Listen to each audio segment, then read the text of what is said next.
Assalamualaikum warahmatullahi wabarakatuh. Kita lanjutkan materi kita tentang bilang kompleks. Dan dalam pertemuan kali ini kita akan mempelajari diagram arga dan teorema de Moivre. Kalau misalnya kita memiliki bilang kompleks Z sama dengan A tambah BI, seperti ini.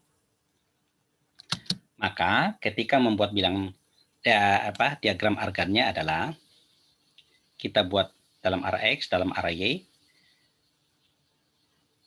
Ini kita letakkan dalam arah X. Ke sana panjangnya A misalnya gini. B kita letakkan dalam arah Y, jadi ke atas, ke arah atas. Jadi X itu bagian realnya, Y itu bagian imajinernya. Nih, jadi bagian realnya ini kita biasa sebutkan real dari bilang kompleks itu, jadi real Z. Jadi kalau di sini Z kita tulis Z, kalau di sini Z kecil kita tulis Z kecil, kalau di sini misalnya H kita tulis H. Real dari H. Oke. Sama dengan yang bagian vertikalnya adalah bagian imajiner dari bilangan kompleks itu. Lalu kita tarik, ini panjang ini A, kemudian ini kita inginkan ke atas tingginya adalah B, ya. Lalu kita pindahkan garis ini ke sini, ketemunya di sini, ya. Maka inilah bilangan kompleks Z. Z sama dengan A tambah BI.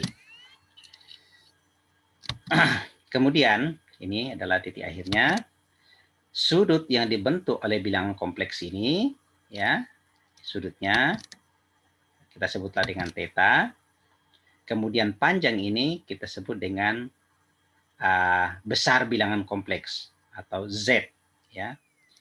Di mana modulus atau besar bilangan kompleks atau harga mutlak dari bilangan kompleks itu didefinisikan sebagai, ya ini karena ini adalah segitiga siku-siku, kita menggunakan saja dalil Pythagoras. Berarti harga mutlak dari Z itu adalah tentu saja akar dari A kuadrat ditambah akar dari A kuadrat tambah B kuadrat. Jadi ini.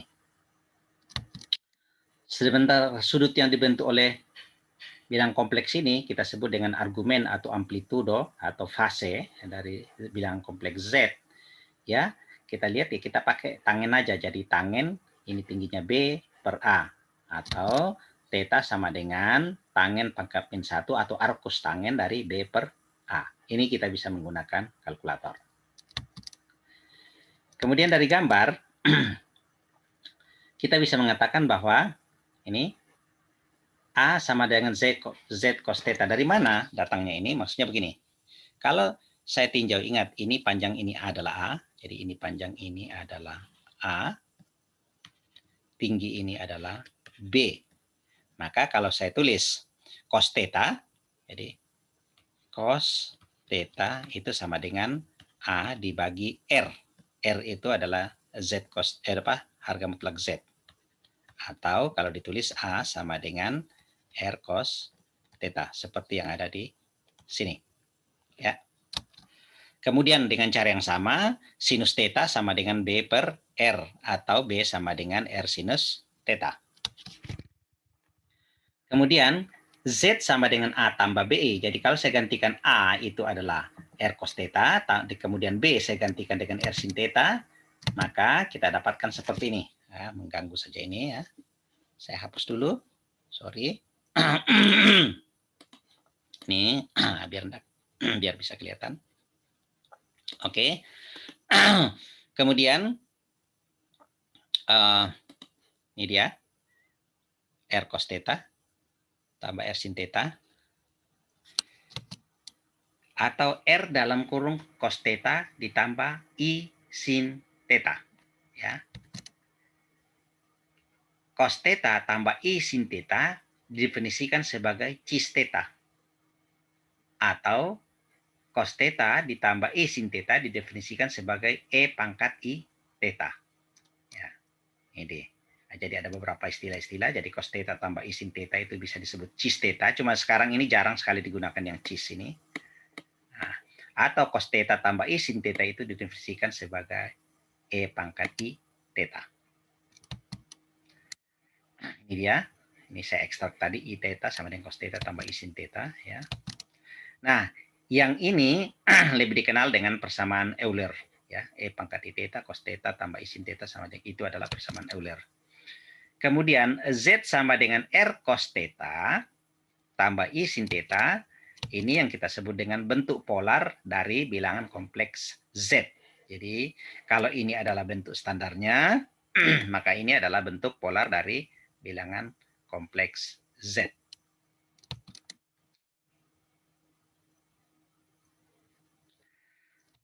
Contoh, nyatakan bentuk polar dari Z sama dengan akar 3 minus I. Yang pertama kita lakukan agar tidak keliru dalam membuat sudutnya adalah, ini harus kita gambarkan dalam diagram argan. Ya.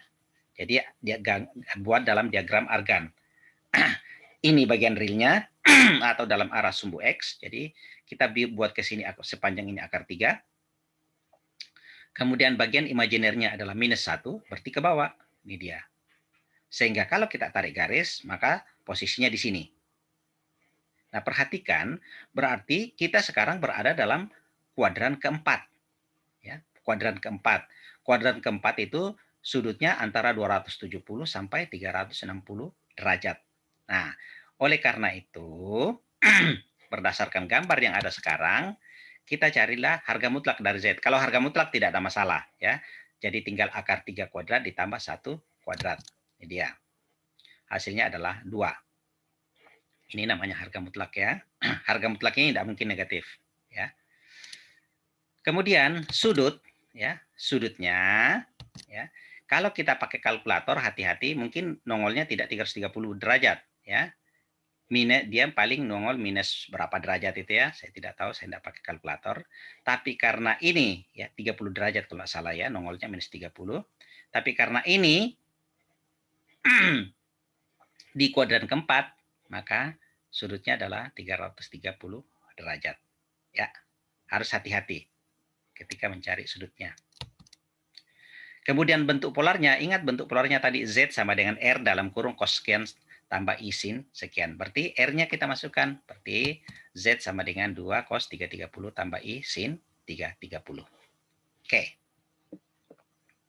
Itu contoh untuk bentuk polarnya. Sekarang, teorema de Moivre. Ini bagus sekali teorema de Moivre ini untuk menyelesaikan atau mencari akar-akar dari bilangan kompleks. Misalkan sebuah bilangan kompleks Z sama dengan A tambah BI. Ya. Kemudian Z pangkat N didefinisikan sebagai R pangkat N cos N tambah N theta tambah I sin theta. Ya, ini kan tadi berasal dari definisi kan tadi gini. Kan tadi bilangan kompleks Z itu yang A tambah BI, ya, A tambah BI itu kan bisa dinyatakan dalam bentuk R E pangkat I theta, ya, R E pangkat I theta, di mana R-nya tentu saja kita bisa dapatkan R sama dengan akar A kuadrat ditambah B kuadrat sama dengan theta sama dengan itu adalah tangen pangkat min 1 dari B per A. Nah, kalau Z pangkat N, Z pangkat N itu artinya RE pangkat I theta pangkat N. Itu menjadi R pangkat N dikali E pangkat I N theta, ya, atau apa namanya, I pangkat N theta I, sama saja. Di mana definisi kita tadi bahwa E pangkat I theta itu sama dengan cos theta ditambah I sin theta. Jadi kalau E pangkat I pangkat N theta itu sama dengan cos N theta ditambah I sin N theta. Maka inilah muncul kenapa modelnya seperti ini, ya. Oke. Contoh 4. Nyatakan bentuk polar dan kartesian dari akar 3 min I pangkat 5. Bentuk kartesian ini tuh maksudnya yang Z sama dengan A tambah BI. Itu yang dimaksud. Nah, tentu saja ini kita lakukan, nyatakan dulu dalam bentuk polar, biar gampang yang ini. Jadi penyelesaiannya, misalkan ini kita nyatakan dengan Z. Z sama dengan akar 3 minus I. Kemudian Ini kan tentu saja R-nya sama dengan 2. Bagaimana caranya? R-nya ya akar 3 kuadrat tambah ini. Sudah pasti menguasai. Jadi ini berasal dari akar 3 kuadrat ditambah minus 1 kuadrat. Ya, hasilnya adalah 2. Oh, sorry. Ternyata ada tulisan. Ya. Kemudian sudutnya ya kita dapatkan 330 derajat ya. Sebenarnya tadi contoh sebelumnya juga sudah sama ya. Oke. Kemudian ini 330 derajat. Sehingga ya akar 3 min I itu kita tuliskan ini akar 3 min I-nya itu sama dengan 2E pangkat 30 I. Ya.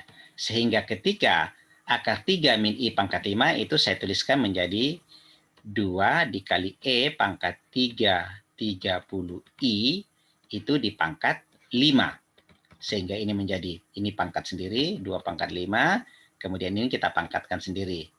2 pangkat 5 dikali E pangkat 5 dikali 30 I. Di mana ini menjadi 2 pangkat 5 dalam kurung cos 5 dikali 330 ditambah I sin 5 dikali, sorry pakai ganya, 330. Nah, I-nya sudah ada di depan. Ya, I-nya sudah ada di depan. Oke, jadi seperti itu.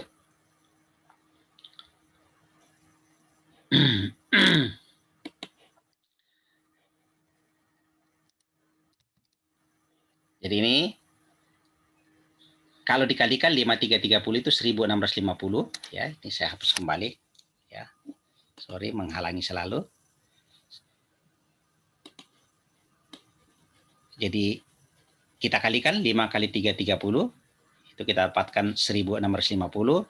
Pakai kalkulator akan muncul hasilnya ya, kalau mau dipakai kalkulator. Tapi kalau mau disederhanakan karena kita tadi dimintanya dalam bentuk dasar, bentuk Cartesian itu A tambah BI, maka ini kita harus uraikan lagi.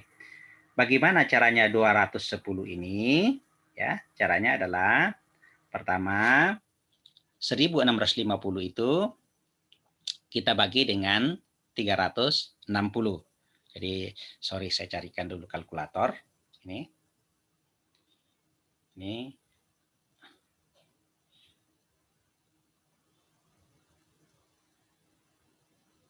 Ya.